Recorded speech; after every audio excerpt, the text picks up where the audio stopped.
government of the people, for the people, by the people.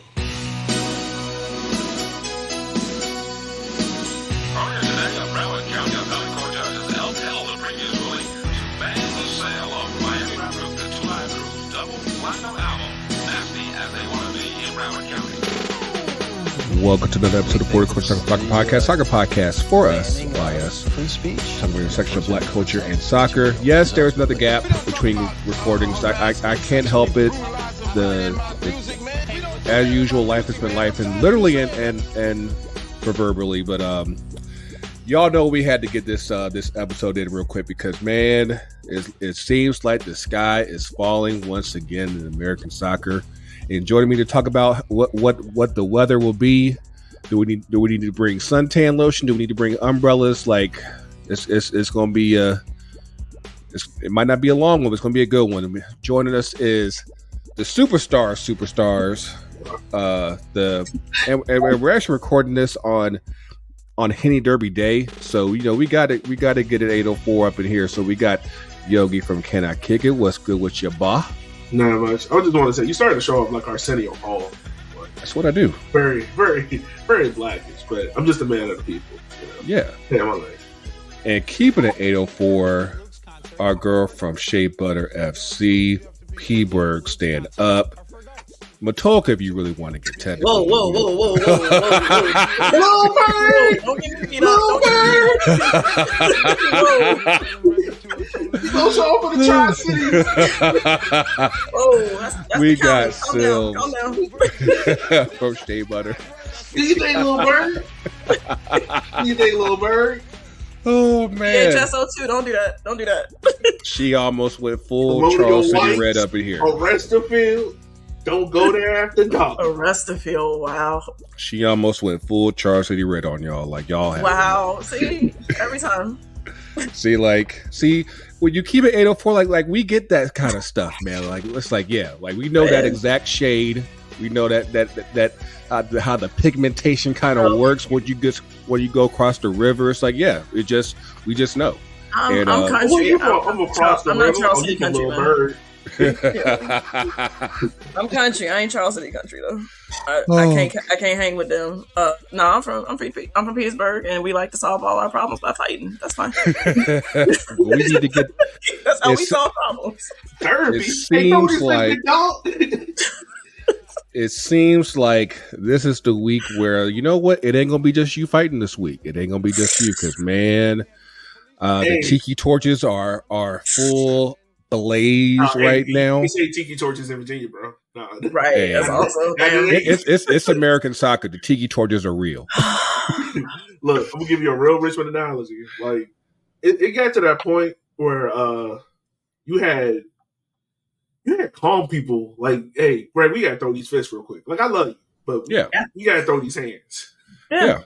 Like it's gotten to that point, man. And look, I'll be the person saying I'm not a component of Gregg out or like firing coaches, because like, these are real life people. Like, people got jobs. I understand that, but I think the thing that bothers a lot of people, and me and Greg, me and you talked about this. Like, I understand why you're saying like it bothers you. Is the way how he got the job. It's not necessarily him, but it's how he got the job. Mm-hmm. And then everything after the World Cup. Granted, unbeknownst, it wasn't his fault that Gio Reyna's parents, Claudio and I forgot the mom name, decided to become Karens. The funny thing there, and I remember this like it was yesterday, because like when the rumor first came up, I said something in one of our chats, and I was like, watch it be something from college. I'm like some shit like that. I was like, and the fact it actually happened to be right. I was like, yo, like whatever happened in Qatar, like that was some straight up, like that was some quintessential soccer parent shit where it's like, why you ain't playing my boy? And and here we are, it hasn't even been 2 years. We're talking about like a fresh 18, 19 months since Qatar.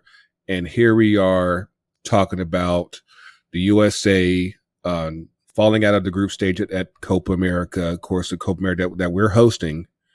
And I mean, like I said, the tiki torches are lit up. Everybody and their mama, even Carly Lloyd and Alexi Lawless were like, "Hey, this boy got to go." And I'm not giving him credit. I actually want to rewind, like not just to the start of the tournament. Let's actually go back a few weeks from when the two friendlies against Colombia and Brazil, especially the one against Colombia where we got smoked 5-1. And I think that what needs to be said is two things. One, remember when they said that the players wanted Berhalter to come back? If this is how you react on a guy that you wanted, right? Dog, you cannot convince me that one, you can't convince me that they actually said that shit, and two, you can, if this is how you play for a guy that you wanted, I would be like, keep that endorsement. I'm good. I'm so good. Two things in that, I 100% can believe they did say that. I can. Because if you watch like the Behind the Christ YouTube series, like, no, that vibe is real. Mm-hmm. Yeah, that vibe is real. I 100% believe they said that. Now, to the second part of it, I don't think these players, and I think a lot of people are starting to realize what I've been saying for a long time, is like these guys, talent-wise, are a lot better than the old guard. Yeah. But the old guard had like, they had the chip on the shoulder. Yeah, they had, but they had like, they were put in positions of like responsibility. Yeah, you know what I'm saying? Like they had bills, they had kids. Yeah, yeah. I've Like, also noticed we play like a team who ain't got no kids, we ain't got no responsibilities. We just say, hey, we're gonna be here, we're gonna turn up. It's Tim Ream and the children. Yeah. Pretty much. Like an 18-year-old that doesn't work. Car. That doesn't work. I'm gonna tell you one thing he should have done. And like, I don't know what happened between these two. I don't know what the falling out was. Mm-hmm. But y'all should have known it was up when Brooks didn't come back. You know what? I've been saying that for the longest time. You needed an adult who was like, get your shit together. And like, I said it like back after Qatar. It was like, you've had multiple situations now where you've had falling out with players on the team, and he's giving bullshit as far as like why the falling out happened, and you're not being totally straight up as far as what happened, and you have to find out in back ways as far as what happened. You saw what happened with Gio at the World Cup. We got the constant bullshit with what happened with John Anthony Brooks, and it's something where like has the conflict resolution really matured to where everybody can function. And now you're at a point where it's like, hey, you're not even playing well on the pitch to justify it. So it's something where, again, like you had your moment against Panama where Tim Weah, of all people, Mr. GQ, Mr. President, I'm like, I'm honestly curious to know like what happened there to make him punch that player, because I feel like you did something that probably would have caused a reset in the racism counter. Or you said something about their mama. One of the two. That's the Don headbutt, right? Like it's a okay, that's not a person who normally reacts like that. Having said that, you cannot react like that. Period. Yeah. You can't do it. And that goes back to the maturity issue. You probably did cost your team at least a viable chance to get to the next round, though they had chances to get to the next round. I agree with that, but I don't agree with the notion that like he cost them, because right after he got sent off, they scored. Yeah, right. That's the other part. They gave up a goal. Like that a draw would have helped you. A draw would have helped you. Yeah. But my whole thing is like, and don't get me wrong, Gregg has his part to play in this. We're not excusing Gregg. He does, but Gregg is also like, y'all guys know this. Like, coaching only wins you like 30% of the game. Like, once you put players out there on the field, like it's up to the players to determine how the tactics are going to go, what's the tempo, like making sure everyone's checked and measured. Yeah. And we've seen it from these US players multiple times and times again, where it's just like, I get it, they're young, but like it goes back to the further point of like a lot of these guys aren't big name players at their club team. Where like if you take, for instance, as much as I love Tyler Adams, if I take Tyler Adams out of Bournemouth, does Bournemouth fundamentally change? No, they barely had to use him because he was hurt all of last year, so they know how to adjust without him. But I see what you're saying, right? Yeah. Like if you go down the list, you maybe got Robinson is the only one, right? Like Robinson and maybe Weston. You can probably like Weston's half there. Yeah. If you take those players out those teams fundamentally change what they are doing week in and Timmy, what they are doing. The rest of the players, if I take them out, nothing about that team changes. But if you go like, and that's what I'm saying, like, it's like taking someone that has zero experience and be like, hey, you're the CEO. You run this. And they don't know what to do because there's no, like, line. Like, it goes back to what you said a couple of – I'll never get what you said, Greggo, of, like, we don't realize how much 2017 hurt us. Not, like, being at the World Cup, but just having that link to, like, from the old guard of Dempsey, Landon, Dempsey, all of them, to connect to this group and be like, yo, this is how you do it. So go ahead. So I'm gonna come with this with an interesting perspective here, right? Because I'm coming far more from the women's side.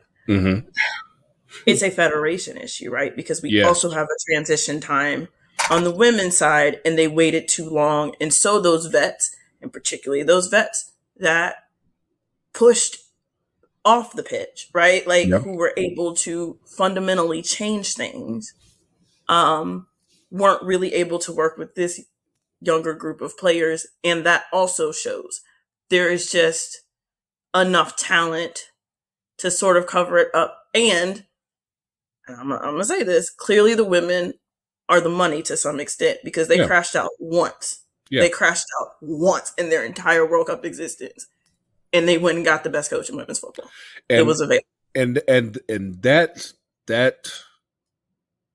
right there, I think, is at the crux of where everybody is having this conundrum because like you saw what happened with the women last year at the World Cup, falling way short of their normal expectations. And they responded in kind and said, hey, we got to get a top coach. Now, I'm not saying that the U.S. got to go get Jurgen Klopp like Tim Howard is saying. Klopp don't want this job. That man got his thighs out on the beach somewhere. I'm not saying you got to go do that, but I am saying that you have to match that energy somehow, some way. Like at least get a top American coach, and there are better American coaches out here than Gregg Berhalter. They absolutely are. Yeah. I think the thing is, you have to find a coach that wants a job. Yeah. Well, yeah, that's true. But you have to find a coach that excels in the thing that Gregg doesn't. Like, don't get me wrong. Like, Gregg is a good to great coach at certain aspects. Like, in certain things, he's great. Like, he's like Gregg. Honestly, he's good at that back sideline pass. Like, gotcha. You're right. He's a great recruiter because think about all the new nationals we'd have brought in. That normally we struggle to get it. Yeah. I agree. And like, okay, he might not be. He's not a good motivator. That's not his strong suit. No. And he's a good tactician. Like at a club level, go back and look at the Columbus Crew days. Like those. Okay, so here's the thing there, because I actually got into it a little while ago on the Twix box talking about that, because like you're talking about a guy who had like a small taste of success and not even full success because he didn't win a trophy at Columbus, but he did make it to an MLS Cup final. But you basically got him in the door for like a quick cup of coffee before you jumped him into getting the national team job. It's like the track record before Berhalter got there was that every American coach that got the job had won at the MLS level. Like Bruce Arena, Bob Bradley, they both succeeded. And here you have a coach that hasn't won anything. And I think that he had potential to be a good national team coach, but it wasn't his time. Like I often reference the Frank Lampard dynamic with Chelsea. I'm like, yeah, you had potential, but you got that big job way too soon. And God, I can't believe I'm about to defend Frank Lampard. Lord forgive my soul. And I think it's a fun, like with Sylvs. I think it's a federation thing. That really, it's absolutely a federation Chelsea, thing. Like, they ruined Frank. Like Frank first, we were all like, oh. And then they brought in all these players and spent all this money and ruined the whole project. Absolutely. And I think that he had a good thing going that first year. And then, like I said, like you said, like they overloaded him with all these new players that really they didn't need. They sent Tammy out to Roma. It's like, dog, like my son. That's one Chelsea guy I just fucking miss.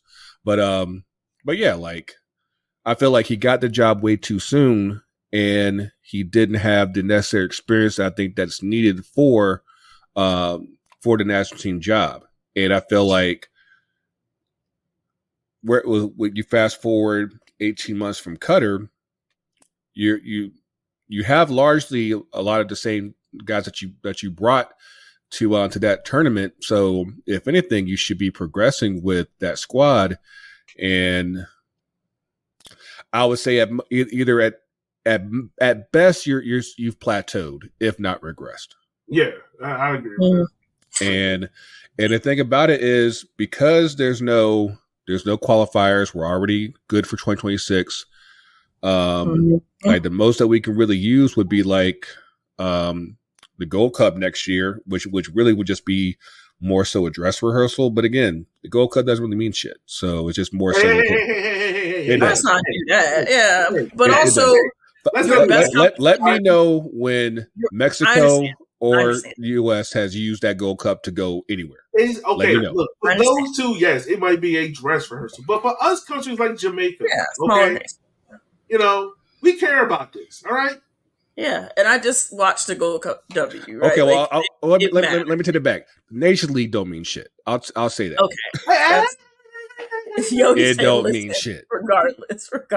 This is not the standard bearer for the proof of progress. As a matter of fact, because like that, I think that's how we ended up getting here, because you had the U.S. win those couple Nations League. We won one Gold Cup, and I think we had a false sense of progress under Berhalter, and of course the American Mourinho, BJ Callahan. Shout out to him and getting that national job, and that man not coming in national. That man, that's not. He got the job. Yeah, you got it there. You got it. The Nashville? Yeah, he got the national job. Okay, yeah.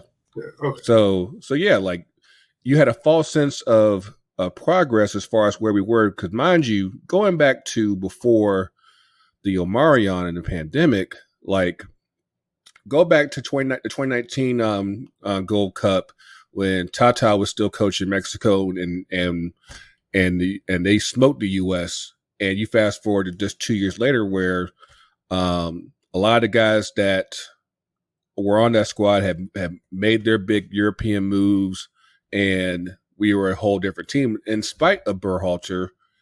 And now you're at a point where it's like, yeah, like you're still kind of riding that line where it's like, yeah, like where's really the growth? And it's like, well, if everybody else is doing their thing, but we're still getting these middling results, who else do you look at other than the coach? The federation. Like, honestly. But even with that, like, because back then you still had Ernie and McBride in charge. Now you have Matt Crocker and Gooch in charge. Yeah. I mean, like they shook things up too. Like the one consistent, at least at the management level, is Berhalter. I mean, yeah, they shook things up there, but Ernie left to go take the PSG job. McBride, we just found out he didn't get renewed, and so they put in who? Gooch and Matt Crocker. Yeah, right. And they did the whole 10 candidates process, which I just want to know who we interviewed. I just want to know. I'd be interested in that. And I'm assuming, because I think it's safe to assume that we interviewed Jesse Marsh, because he was bitching about how that process went for him, and we see what happened with him going to Canada, because of course Canada actually ended up in a knockout round. But hey, it's okay. That's okay. We're not gonna act like Canada got through without praying. Yeah, like, No. Because if we flip it, if the U.S. got out like that, we was. You would bitch, like, but at the same time, it would be like, okay, like we're at least through.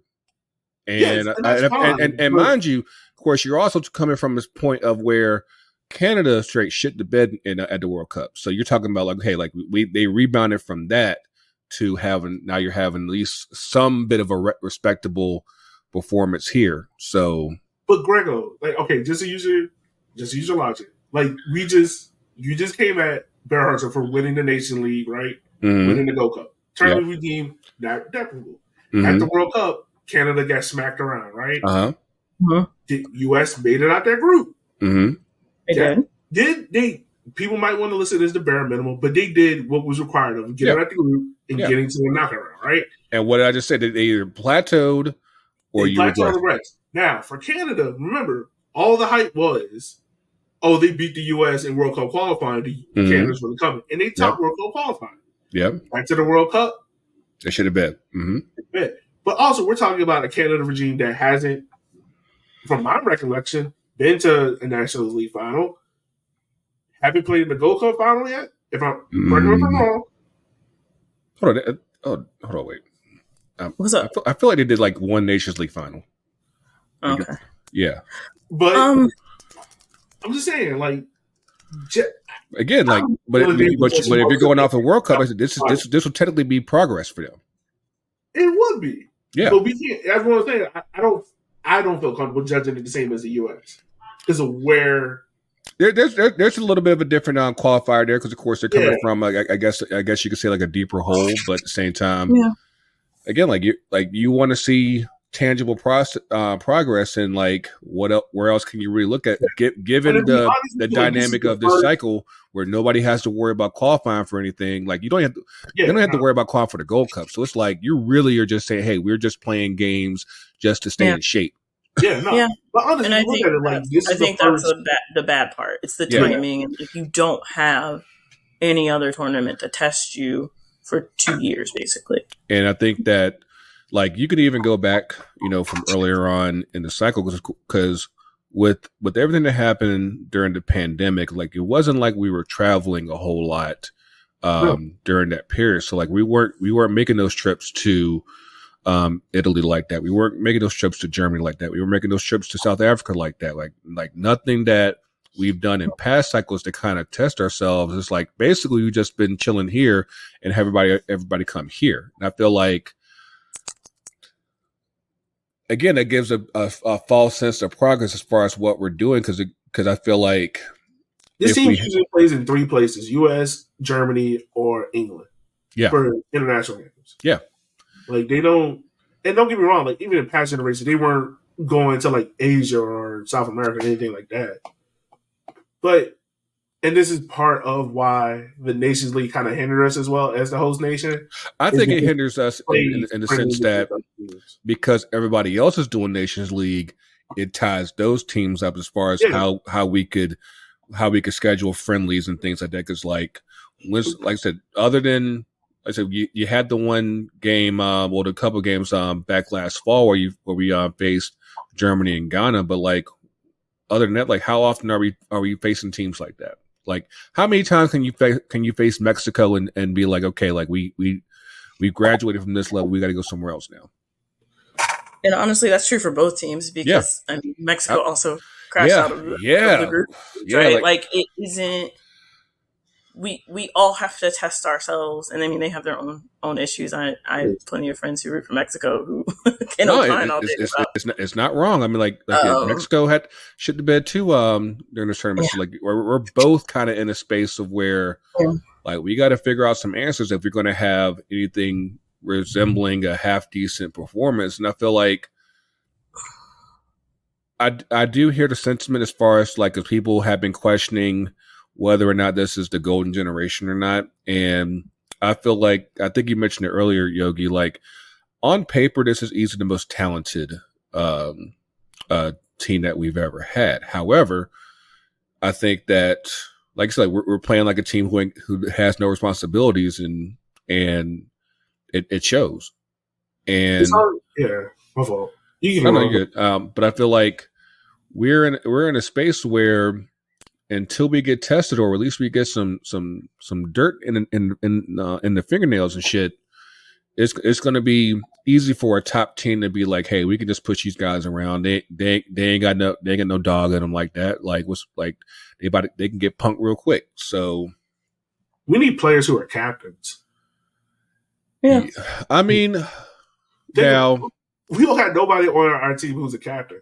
Well, I feel like Tyler came back too late, because I do feel like he's the type of guy that like he was captain in Qatar for a reason. And yeah, no, I'm talking about we're sorry, club team. Oh, no, I mean, as long as they're in Europe, Reams was Fulham captain, but I don't think there's anybody else in Europe that's even anywhere close to that. Yeah. No. So if anything, they probably would be guys here in MLS that would probably fill that spot, if anybody. But I can think of it. Hey, I'm just saying, look, it's cool to go over to Europe, right? But what's the point of sitting on the bench? Because also this conversation irritated me so much. Y'all remember when Zach Steffen was our U.S. #1? Yeah. Yep. And he went to Man City, but he was on the bench. And then Turner went to Arsenal, and he was on the bench. Yeah. We were like, oh, we got 2 goalkeepers in the Premier League. Right. That's not enough. Don't play. Like, what are we doing here? Like it's one thing when you're playing off the bench, and even that can kind of still be questioned to an extent. But like when obviously, like in their case, it was like you're really getting is like FA Cup, if that. Mm-hmm. And that's in January. Yeah. But like I feel like, and this is why like I do take what Carly Lloyd said to heart, because I feel like, and of course it's very convenient timing for what she said. You don't have to always like your coach, and sometimes you need to be pushed in a way that it's like you want to play well to shut people up, and sometimes shut your coach up. And I feel like especially those guys that are in Europe, a lot of them have been in Europe for like 5, 6, 7 years, if not longer. So like they're used to, trying to uphold a certain standard to try to get action. And so I do have an issue as far as like if they're coming here and they're talking about they're comfortable with Berhalter, like why? Like you shouldn't be using that as far as a reason to justify, keeping a coach here. Because sometimes you guys say you have to, what got you here won't get you here. And that's true. Yeah. I have a perspective. Yeah, go ahead. Because it was really interesting watching the fallout, right? I would consider myself a casual U.S. men's teams fan, right? Like they play in my country. There's a lot of players I like. They're young. I want them to do well. I'll root for them, but I'm not invested in them the way that I am in the women. And so it was really interesting to me, and maybe a little frustrating, right? The first thing I could think of, obviously, I'm not necessarily big on Gregg. I honestly think he and Blacko are the exact same coach, but Blacko had a better resume, right? Yeah. Coming. Yeah. Like it's a type of coach they were trying to hire. Yeah. Not just for one team, but for both. I can see that. And they like yes men, right? Like they like company men. Yeah. Okay. Yeah. But the second thing I could think of, and maybe this speaks to part of it being Berhalter, though again, I really do think it's a federation level problem. Who holds them accountable? Yes. Yes. Do you know what I mean? Like who, yes. And I'm asking this because if there's no one to hold them accountable, either teammates, coaches, federation, whoever, and they've never really won anything major, and there's no veterans, and the difference between the men and the women is expectations hold the women accountable. Yeah. They're not allowed to lose. Yeah. Literally. The men do not have that problem. Yeah. And I'm like, I guess part of me particularly is a person who works with young people in that age group and has for the better part of a decade. Like you have to be able to hold them accountable. There have to be consequences, even if that's your coach getting fired. Because like you said earlier, you can tell me 1,000,000 times you love your coach, but your football says you hate them. Yeah. The football you play says you don't. And I have to trust your actions. And unfortunately, you can't fire all the players. That's not how this works. And they're stuck with this generation. Yeah. There's no competition for those spots. The women would fight their parents to get onto the national team. They would run over their own mama. And I think that that's something that doesn't get talked about enough, because I feel like there's so much pressure being put on this cycle, because obviously we're co-hosting the World Cup in 2 years. And keep in mind that, one, we still have the Olympics coming up later on this month, where we'll have the men back in the Olympics for the first time since 2008. We have, like I said, we have the Gold Cup next year. Like, we have an opportunity to develop some guys for the first team who might be able to push for some spots. But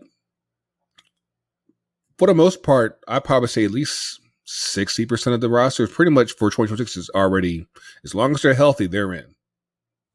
But see, that lies the issue. Yeah. That's wild to me. Yeah. And I would say this, like, Gregg played his part, but that part has surpassed him. Like, he was the guy, he was what you needed at the time. Like, you needed someone that could come and recruit, someone that could just lay a basic foundation of tactics. He didn't have to be a motivator because it's kids. Like, I don't have to convince you to come play. You could just come play. But he's never progressed like past that.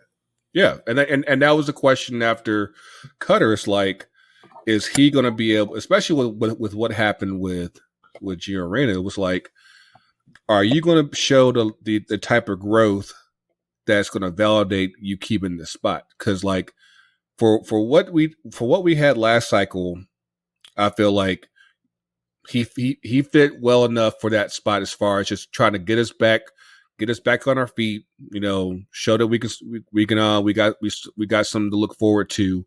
But like, if there's actually a sincere expectation as far as getting past the round of 16, quarterfinals, possibly even the semifinals on a tournament that you're hosting, he ain't good enough for that. He's not. And the squad as a whole isn't. Like, no, they're not. And you don't know, right? Like, I don't know if Gregg's the problem.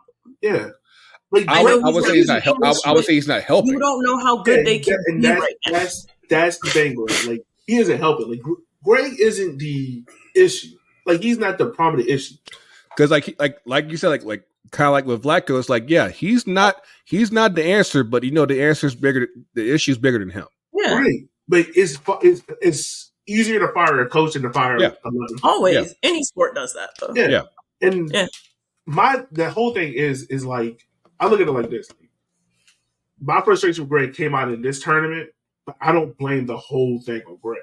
Yeah, because also these players, we haven't even gotten to like the reffing and that was pure. I love that. And of course, the thing about it, pure bullshit, but pure. Yes. The funny thing there is that for all the complaining that we all make about CONCACAF reffing and just how it gets silly, like y'all don't know, y'all don't know. Y'all don't know. Copa America?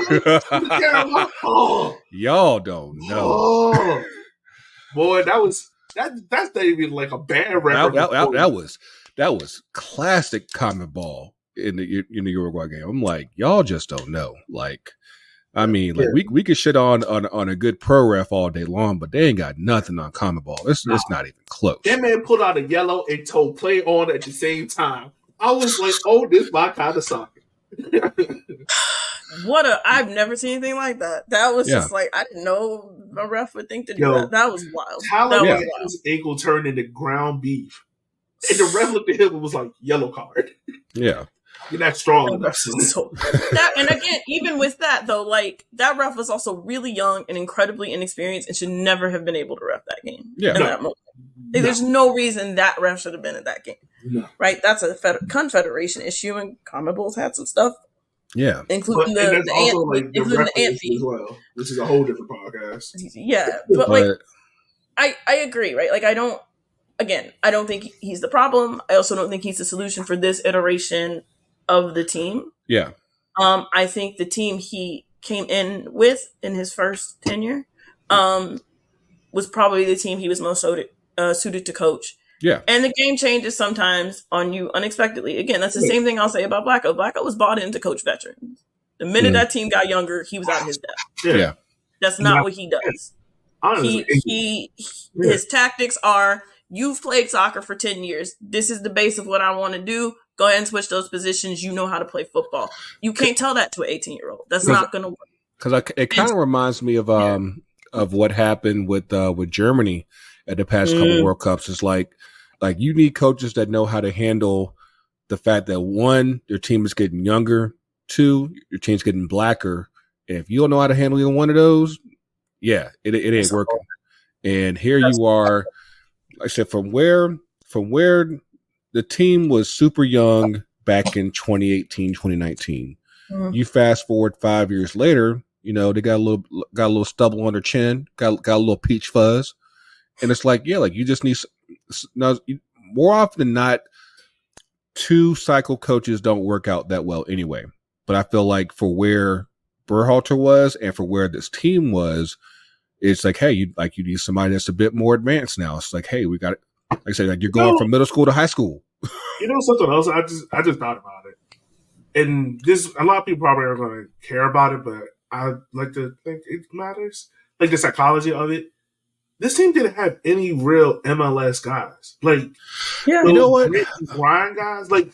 I'm not saying you need grinders. No, I completely agree. Yeah, this is my argument for the women. They didn't have that. Because think about it, who's the center back for Nashville? Zimmerman. Zimmerman. I think he's actually going to the Olympics. I think that's Zimmerman got phased out of the national team, right? No, but I'll give you one. That was one of Burrow's blind guys. I'll give you another one that's actually on that same line that I got into it yesterday on Discord. Miles Robinson, and because isn't Miles still hurt, sort of, or am I tripping? I think he's healthy. I mean, I haven't watched Cincinnati a whole lot, but I think he's been healthy. But because he was on the roster and he didn't play at all. And here's my thing, because for a while, Miles Robinson was in Penn starting on the back line. And for those of y'all that don't know, the USA's record with Miles Robinson, especially on USO, he has not lost in 3 years. And I'm that injury set him back so much that he had with the US. And that's still even when he came back, they did not lose. And it's one of those things where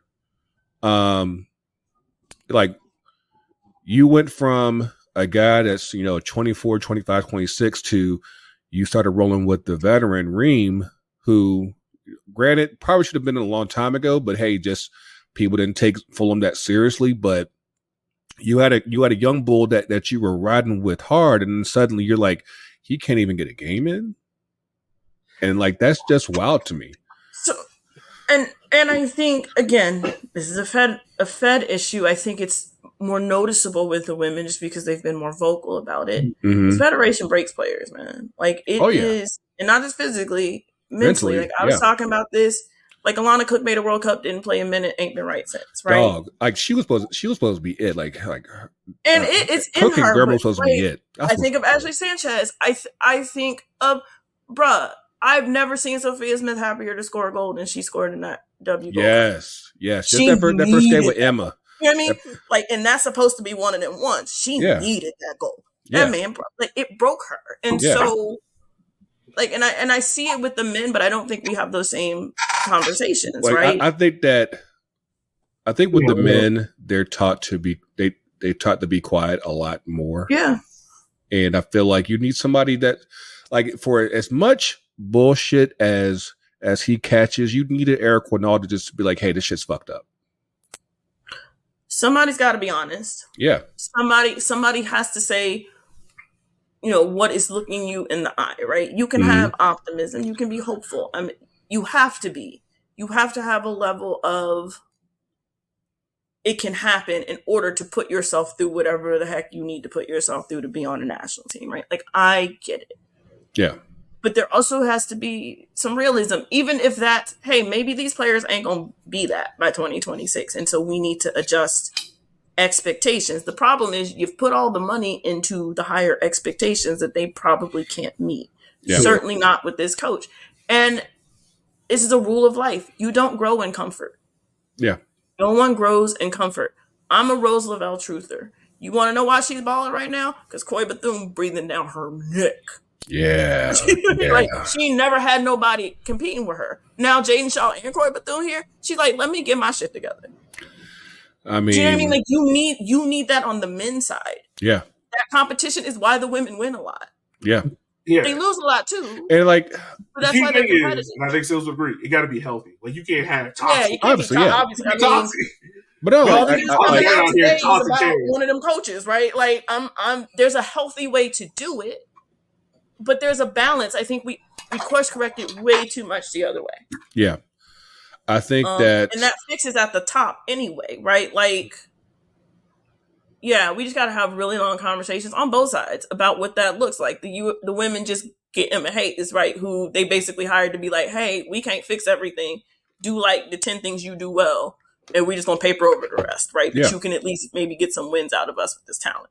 Yeah, that's all they did. They didn't fix anything. They just hired the best coach. Yeah, and sometimes it can be just that simple, but at the same time, you have other situations where it's like, yeah, like there's so much that's just disjointed right now, where it's like it's almost good that we don't have to worry about qualifications, but again, like you still need to get tested and show like, hey, before we get to 2026, we might need to show that we are running coherently and looking like a half decent team. Because like I feel like I'm a wrap this part up with this question, but like we have to at least show that, like with the women, you're showing a similar energy with the men that, hey, we actually want to win, or at least have a decent showing. Because it's always about growing the game here and everything. And I feel like as long as you keep Berhalter,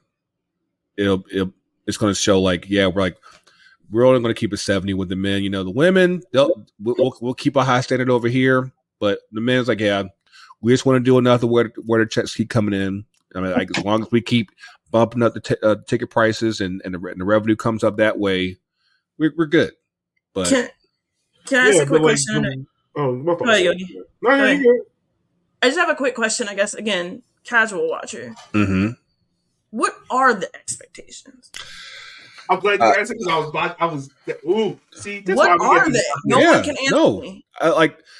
I think that's something that I was listening to, I think it was Counterpoint on Sirius, and I'm like, at what else are you looking at other than results? Nothing. Like, the thing about the U.S. is, and this is why, like, the women are who they are because they won. They won. Like, they got 4 to their name. 4 of them things, yeah. But the thing about it is, too, is, like, what appreciates me a lot is people look at the U.S. and think, like, oh, we got the potential. We got this. We got this. Why can't we go get a top-name coach?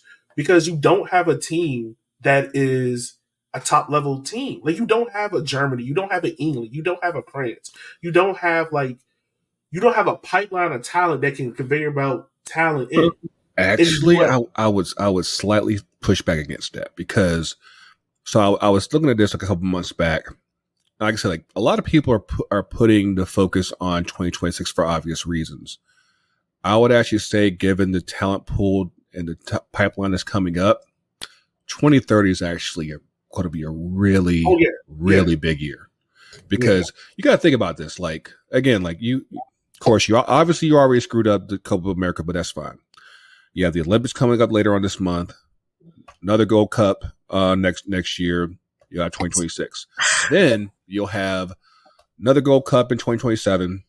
You'll probably have Copa America again in 2028. You'll also have the Olympics in 2028, which were already good here because they're hosting in LA. So by 2030, not only will you have the current vets that should be at their peak by then, but you'll also have you'll have enough tournaments to where, like, if you haven't found the right players by then, you just don't know how to develop, because you'll have more than enough opportunities to find the right team by then. Okay, to that point, and to that, again, like if there's any coach that has that's half their sweat that looks at this team and be like, nah, I'd be like, look at it. Like, I understand, like, if you don't want to deal with the bullshit at the federation level, but as far as just this roster, I'd be like, hey, we can do this. I was thinking, like, that pipeline for the U.S. of, like, pouring in talent is still very small. It's small, but at the same time, it's getting to the point where we will have quality with over half of the roster. Over half. Okay. But still, like on a world stage, global it's scale, still very small. I agree. Like compared to like Argentina, Brazil, like there's a France 3 team that is as deep as the U.S. and that's generational. And it is. Like this France Olympic team. Yeah, most of those players won't even see 2026. Yeah. Yep. Like. Yeah. They're 28 guys easily, yeah. Yeah. Not even that. Like, those are guys, like, those nations have a talent pool that has been developing over 100 years. The U.S., in their soccer infancy, is still very young. Like, we're very young. Like, we're not even 40 years deep. Yeah. We're just now hitting a national team that is respectable. Yeah. Right. I think the older generation won't, but that was like version 1. Like that's absolutely. We figuring this shit out. We trying to get here. I think that we are in a spot, like I said, like the big thing is always, and like you said, like the depth is something that's huge to where, like, if we don't have if we can't go at least 20 deep to where we're like solid quality, that it's really not much to really say. I think that titles. I think that I'll say this much: 2026 we'll have our deepest team ever. We'll definitely have our deepest team. Of course, it won't be deep enough to actually win, but it'll be our deepest team ever. So I guess 2 more quick points. One, I think one of the fundamental differences between men's international football and women's international football is the most prestigious jobs in women's football are still country. Yeah. Yeah. Emma Hayes left one of the best jobs in women's football to come get what I would still argue is the best job in women's football. Yeah.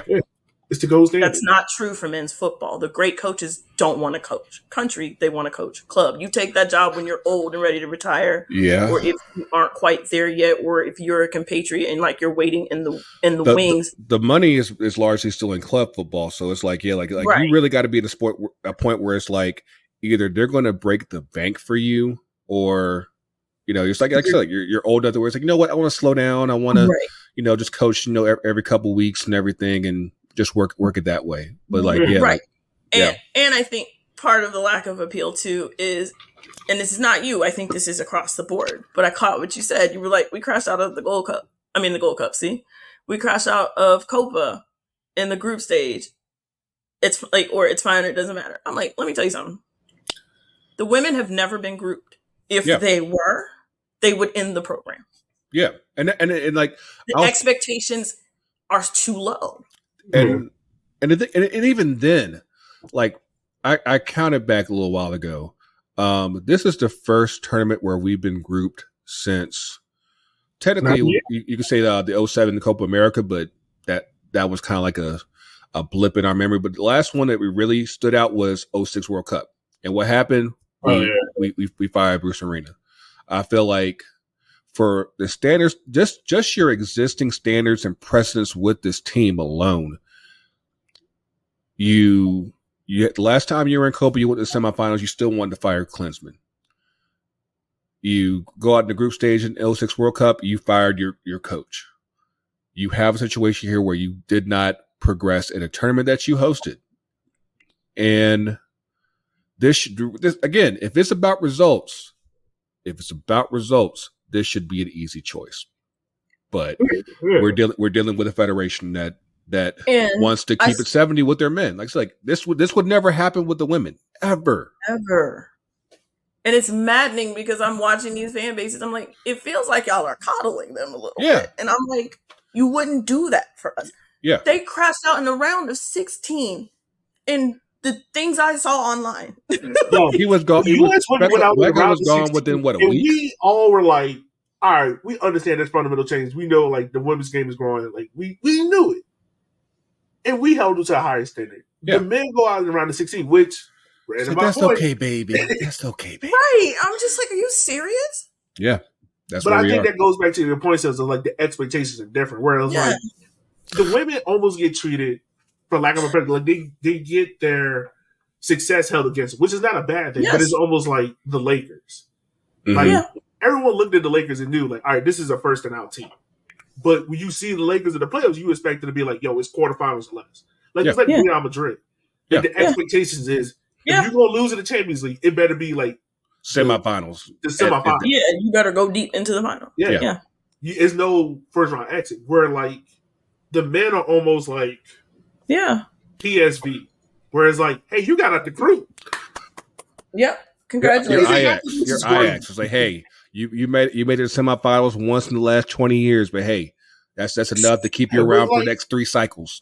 It's that sliding scale, and like that's the other thing on the international job. Like that's why the U.S. won't get like the elite level coaches that we're all hoping to. Like I've seen some of these lists; they're dumb.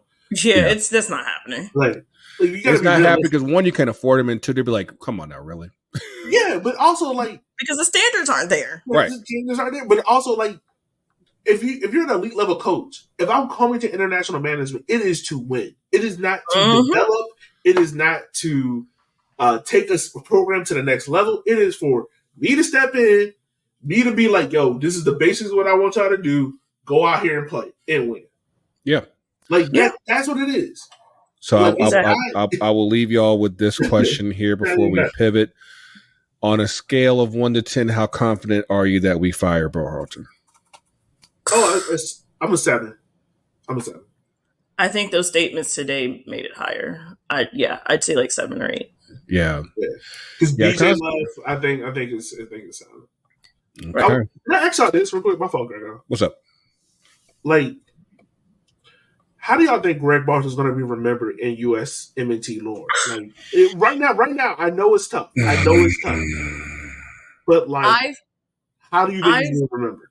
I think there will be an appreciation for his work in the beginning. Like you said, he really has opened up that pipeline to win the dual national players, right? Yeah. Which will matter, right? And it's the thing Klinsmann complained about. Okay. I think the push to send them abroad has mixed reviews, but I do think it has helped some of them with their games if they get enough playing time. Mm-hmm. Yeah. But I also think the end of a tenure definitely matters more because people remember the last thing, right? And so I think it will take longer for people to appreciate any good he did. It will be a lot easier to remember this team, I would argue, severely underperforming. And if this is the last thing that happens, he will be remembered as the coach that crashed out of the home Copa. I think the further you go, the longer route you go, he'll probably be viewed with more fairer eyes. I think in the immediate, I think that there's going to be a stain on there because people are always going to be like, you got this job because your brother worked in the U.S. soccer. And who knew white people were so pissed at white nepotism? I thought they were all in favor of that shit. Sorry. You would be surprised. But I've been on TV. I can't say no kind of things no more. But I feel like, again, like for what was needed at the time during the 2022 cycle, he was good enough for what we needed. Like it wasn't like we were going to just suddenly jump right back in and challenge for winning the World Cup.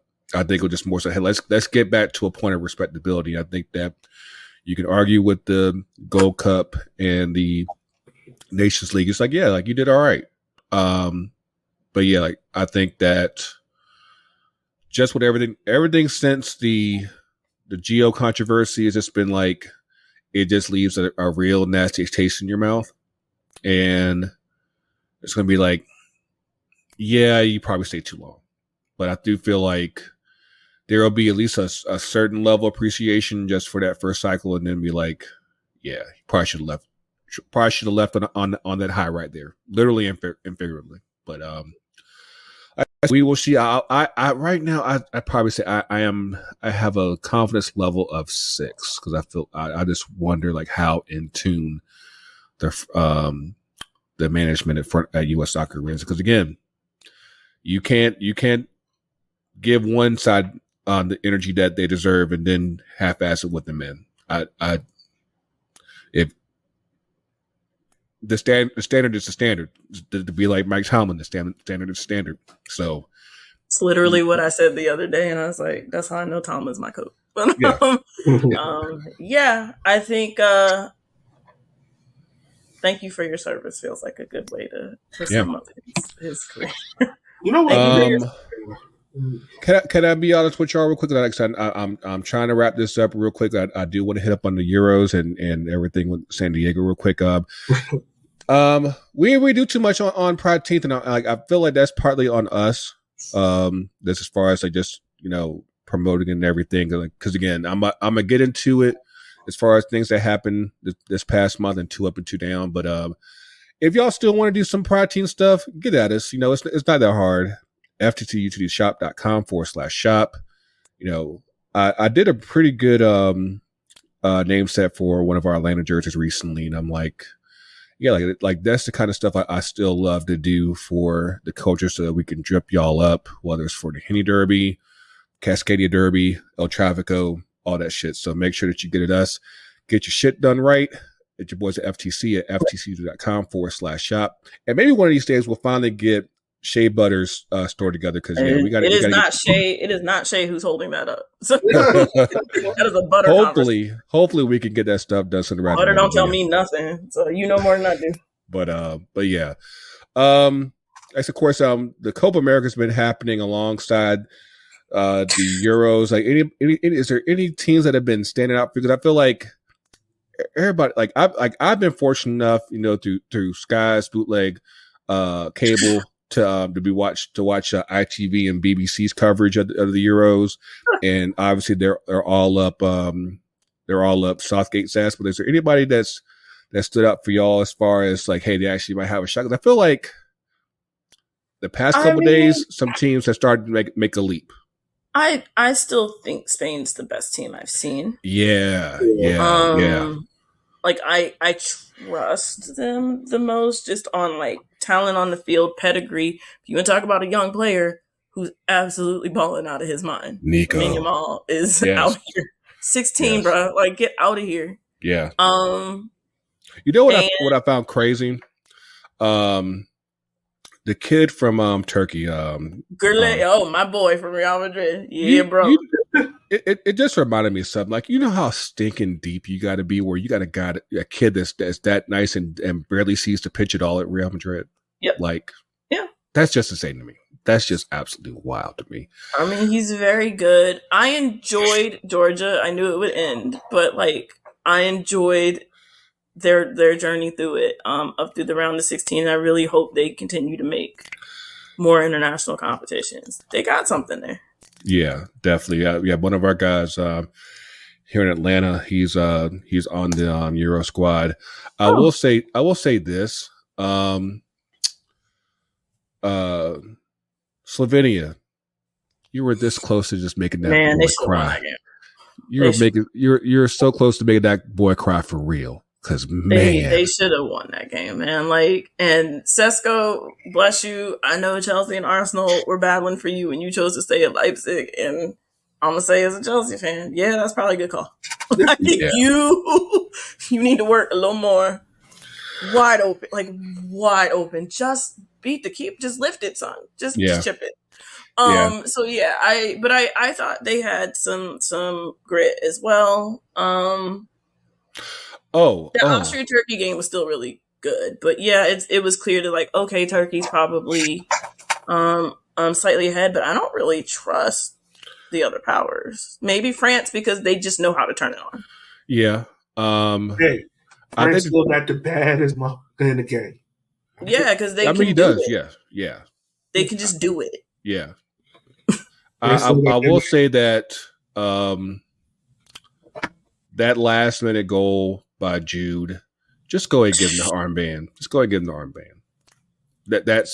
That is his team now. Some people like Jude. To me, Jude Bellingham and Kylian Mbappe are the two. And okay, obviously Messi is Messi, but like on the whole, right now in terms of young players, they're the two young players where I'm like, they can suck for 90. They can suck for 80 to 90 minutes in a game, be ghost, and then just go win it. And that's that's aura, right? People talk about aura. Like, that's aura. Like, that is, as long as that dude's out there, I got a chance. Yeah. And I feel like there was nobody else on that team. And he kind of did it in his whole damn celebration. It's like, who else? He literally said, "Who else?" Yeah, he did. I feel like that's somebody that England has honestly been missing, as far as just a guy who can be like, "Hey, if nobody else is going to do this, I will do this." And who was the last person they had that was that? Because I don't even think Beckham was that. No. No, Beckham was.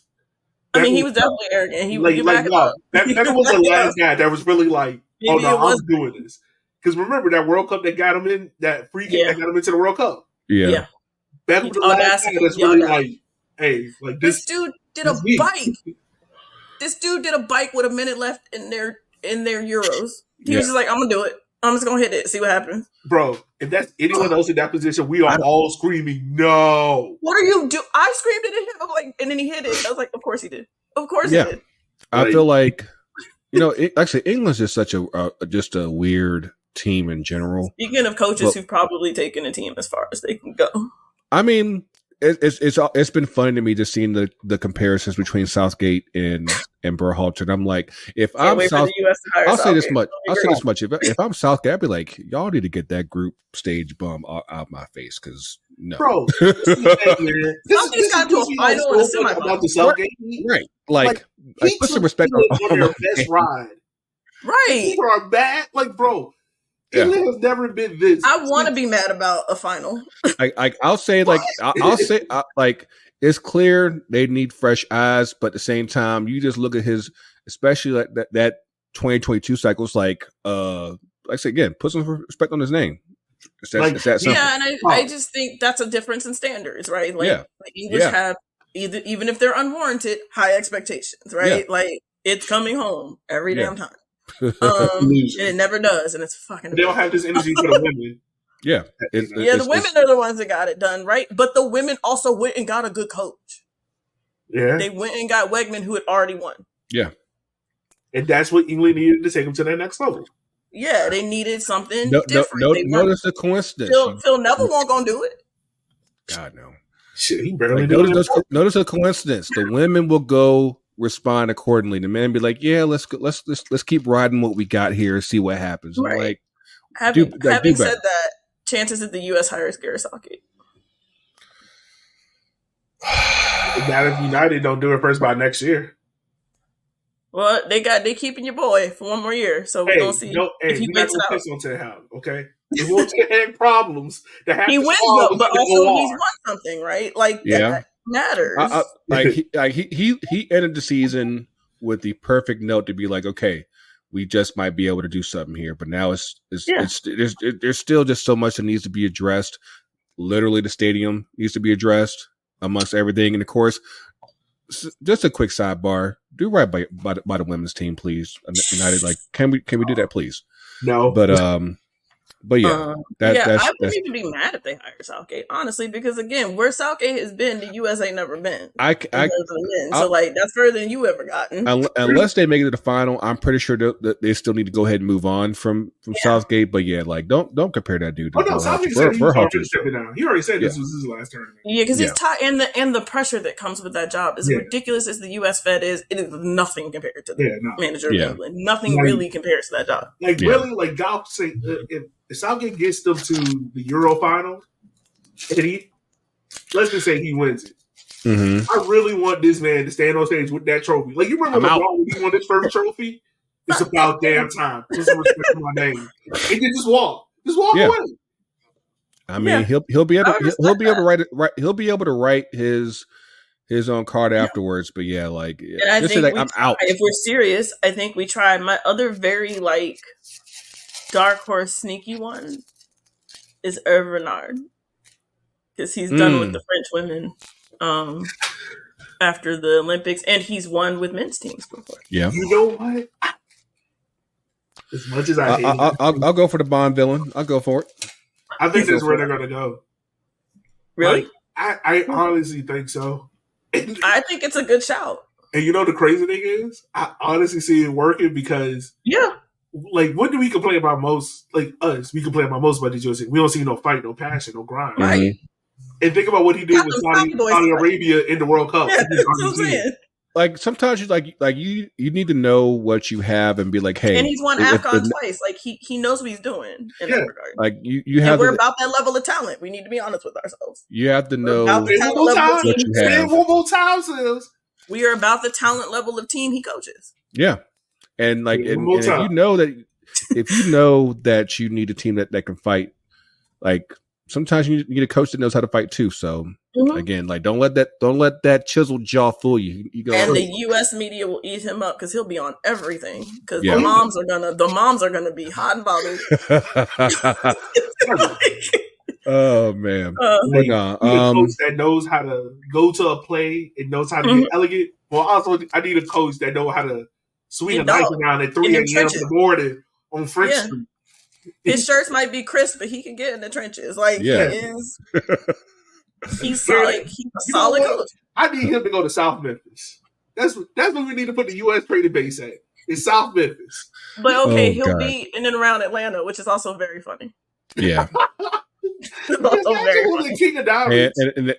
And if you don't know, like he does love the sister. So yeah. He does.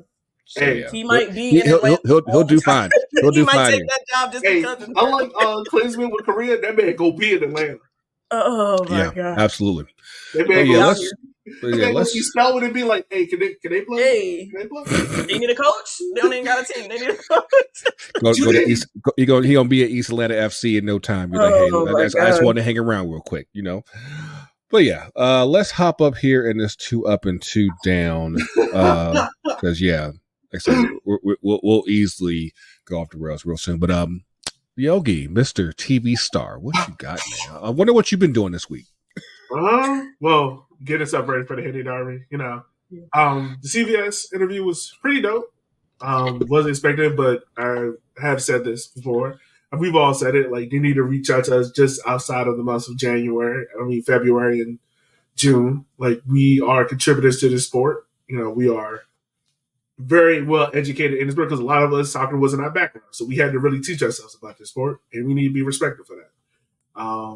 I understand why they're sometimes afraid to touch content creators, because there are some content creators out there that are crazy. And out of pocket, yeah. Yeah, but we're not them. Like, we understand. We know how to keep a job. That's what black people do. We know how to keep a job. The black jobs, yeah, exactly. God. Yeah, man. Outside of that, like, really just enjoying the summer. That's it. I've been waiting for it. I feel that. You got any ups and any downs? Are you just be like, hey, it's going to be down after this first Henny shot? It's got to be real with the Derby. Oh yeah, it is. I had to go take a nap. That's the level of oldness I am now. I had to take a pre-homecoming nap because I can't operate like that. Of course, you know, up Henny Derby. I think another up is like,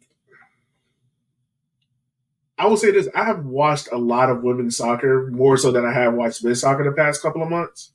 Nice. And like the women's game it's a lot easier to watch and keep my attention than the men's game. It's a lot easier to watch.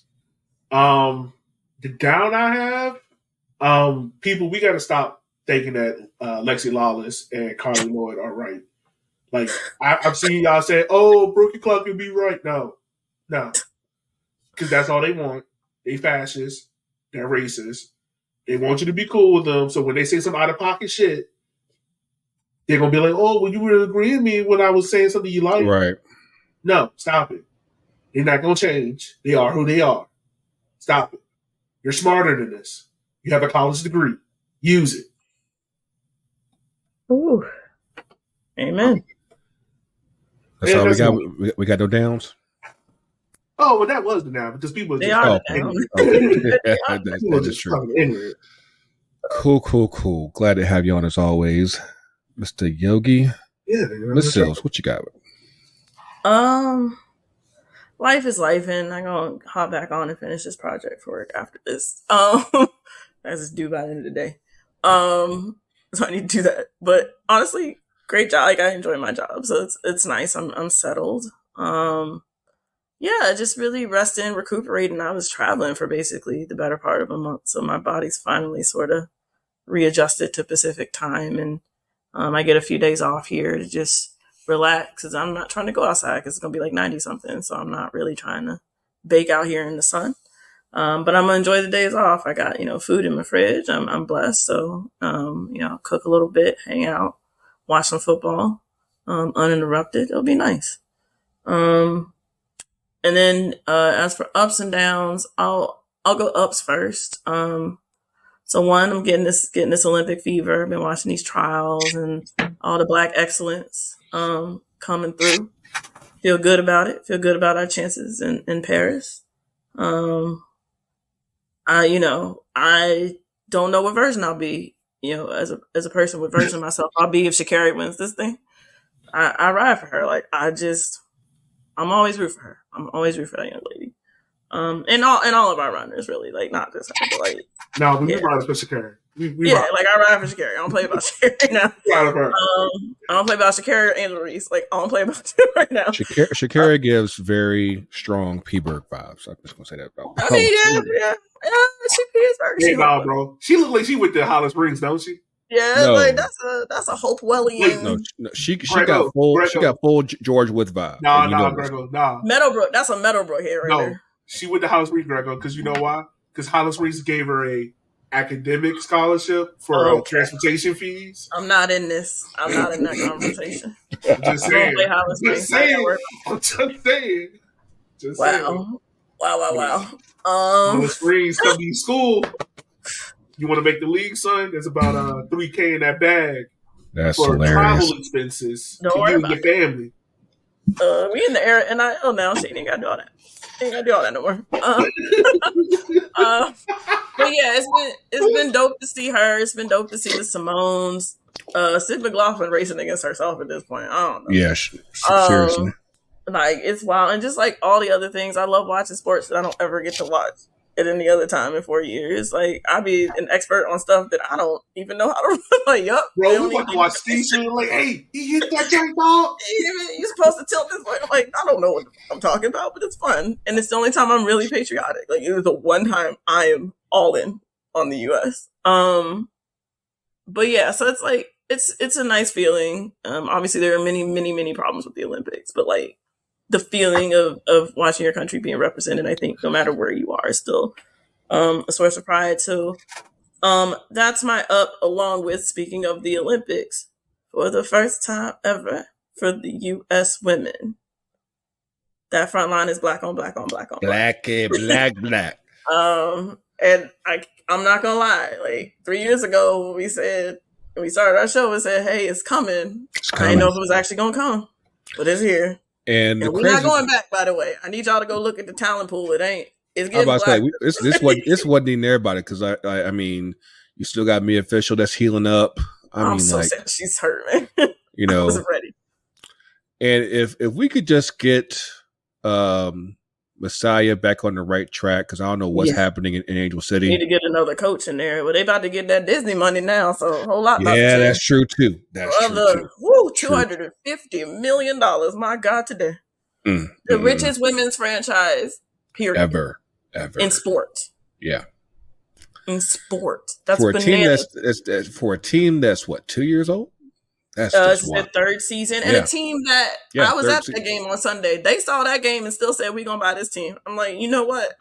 They see the vision, because there's talent there, but my goodness, it is not organized. There's LA there. It's like, you just got to make it work. And I feel like, hopefully, even though it's Disney, it's just the fact of like having a singular focus, because of course you had all the like 1190 owners that from the initial startup. It's like just consolidate all that and just get a singular focus, and hopefully the results were there.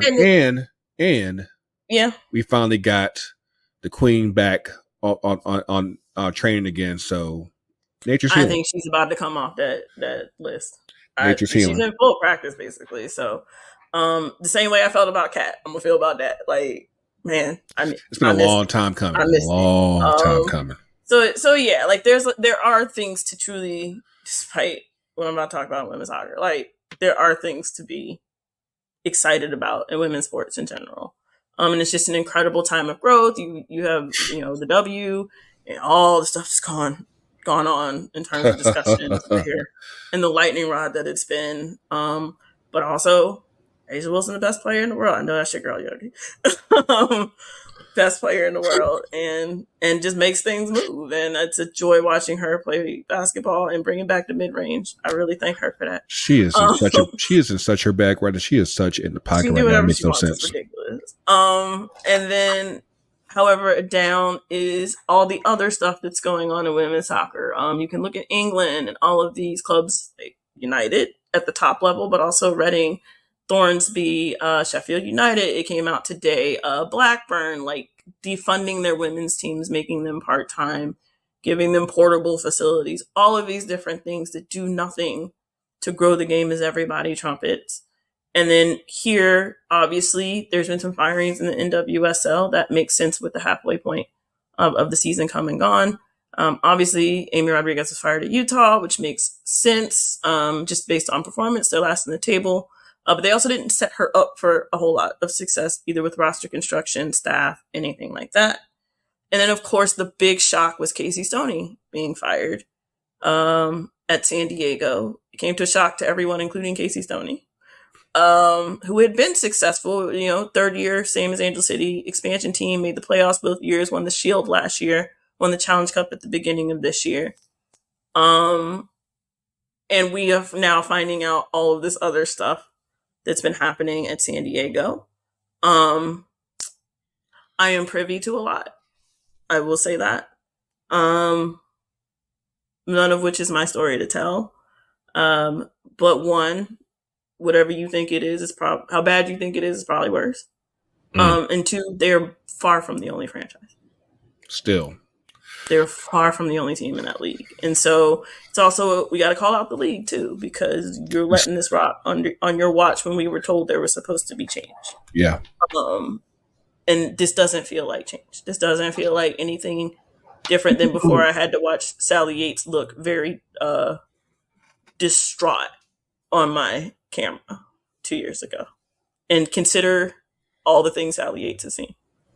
So the Fed broke that woman. Like, our Fed is what broke her. Not three presidents. The Fed is breaking way too many people, and it just makes no sense. Yeah. Way too many people. And just like the inner workings of U.S. soccer, men's and women's, boys and girls, I think was just jarring for her. So yeah, we have so much work to do. It's wonderful to see the attendance numbers, the television numbers, like the ratings. It's great to see all of that, to have all of this incredible international talent and domestic talent. But if it ain't safe, it doesn't matter. So yeah, that's my down. It's again, like you really, when everything came out a couple years ago, it's like the league said that, hey, we're gonna make sure that the women are protected, and it's like it sounds like that's still not happening, and it's to a point where I'm just like, and I think we talked about this even back then. It was like, at what point do you start questioning the viability of the league itself because they can't do right? Mm-hmm. Yeah, and I think with the money coming in, they won't go there with it.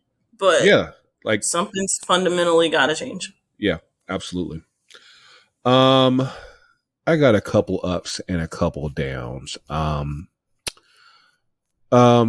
My up, just came back from North Carolina a couple weeks ago for my family's 100th family reunion.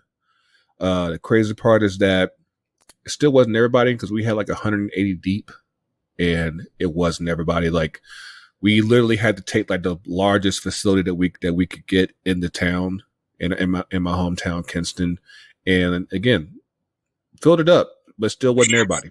And it's good to obviously fellowship with my family, and you know it's always love, because those people most of those people have known me since I was knee high to a tree high.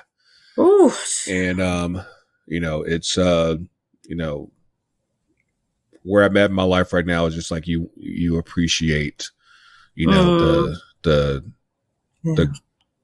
just the generations and everything. So that's always a good thing there. My other up, again, shout out. I want to give a quick shout out to my homie's son Emmanuel, who whipped up a very dope video package for the coverage of the TST. The kids are like, he just turned 18. I'm like, dude, you are so good. It makes no freaking sense. And I was hoping that we were going to make it up there this year, but life was lifing at a very inopportune time. But yeah, like I'm shout out to you guys for doing y'all's thing up there. And yeah, I said, you got a bright future, kid.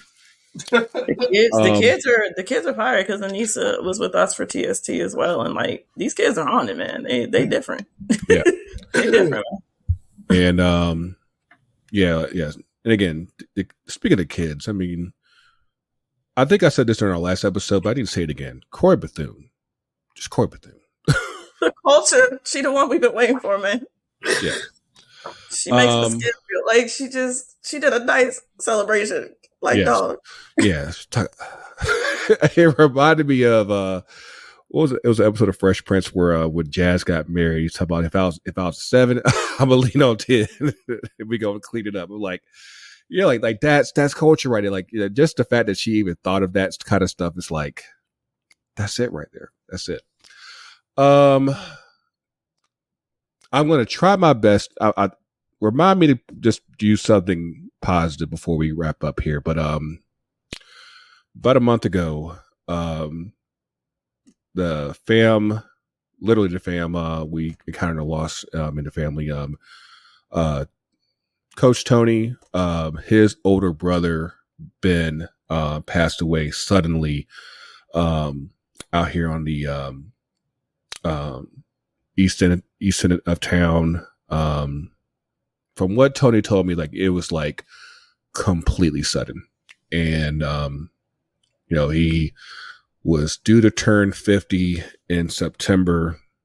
And, you know, like for those of y'all that enroll with us damn near to the beginning, like you probably would hear his voice kind of subtly in the background of some episodes, because we used to record at he and Tony share a house and everything. And so he would sometimes be at the crib when we were recording. And so like we had an opportunity to kind of, you know, obviously get to know Ben and everything. And I remember getting the text from Tony the day that he died, and I was like, that was just such a what the fuck moment. And it's absolutely wild to me that Ben is gone. And well, I went to the homegoing that following week.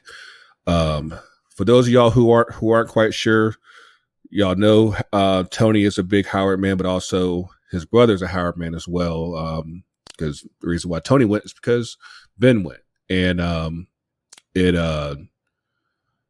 the Howard family came through in full effect. Like the things that I learned about Ben during that homegoing, I'm like, it's kind of like who was this guy that I knew? Because like he had his hands up in everything, a whole lot, and like to the point where like I almost feel embarrassed that I didn't use him as a resource more, because this dude was a man about town. I can tell you that. Like this dude had a real thick network, and you know, it's a shame to lose a brother that young. And so keep the Carter family in your thoughts and prayers. Keep Tony in your thoughts and prayers. Because Ben, as they say, was one of the good ones. A really, really good brother. And it's just a shame. It's an absolute shame. And I see this far too often. Is hard work getting old. And he was definitely a guy that, he has so much more to give. I absolutely know that. And, I want y'all to grow old, my black men, please. Yeah. I will give one more. I'm more of a lighthearted down, I guess you could say. Again, the Euros, because we didn't go too far deep up in that, but I just there's this rant. Like, of course, we see so much on the internet, and I saw this Daily Romania account and talking about like how the Netherlands team was like half of them was from the Sudan, because obviously Holland is like all black and shit, and so of course you fast forward to Tuesday when they got smacked up 3-1. It's like, oh, y'all ain't talking that much shit now. And just again, it's crazy how people still want to knock the teams that actually have diversity in Europe. And it's like, hey, this is your future. This is definitely your future. It's not a bad thing at all. Like, having different cultures on your team. Like, look at Spain. You finally got some black guys on the team again, and it's like, yeah, you're looking good again. So I mean, the spirit of Marco Senna, it still lives on with the Spain national team. So, oh, and one last thing again. Make sure you go, my black people. Make sure you go claim all of your black jobs, all of them. Get them all. So make sure you get paid out here in these streets. But that's all we got. I did not think we would have an episode that would go this long, but somehow, when it comes to Berhalter and this national team, like, yeah, the thoughts go wild. But yes, thank you to Sylvs. Thank you to Yogi. Make sure that if you haven't done so already, make sure you follow Shea Butter FC. Make sure you follow Can I Kick It Out. Just because Yogi doesn't record that often doesn't mean that he doesn't still do the account. So, just make sure you follow him on there. Make sure you follow Riverside93. Make sure you follow the team at FTCUTD on Twitter and at FTCUTD Pod on Instagram. Because yes, meta support still sucks, and we don't have our own account yet. But yes, until the next time, I don't know when, because again, life's like a bitch. But until then, the coach is real. Coach is everywhere. Again, protect your black jobs, y'all. We'll see y'all soon, and we out. All right, y'all. Peace. FTCUTD.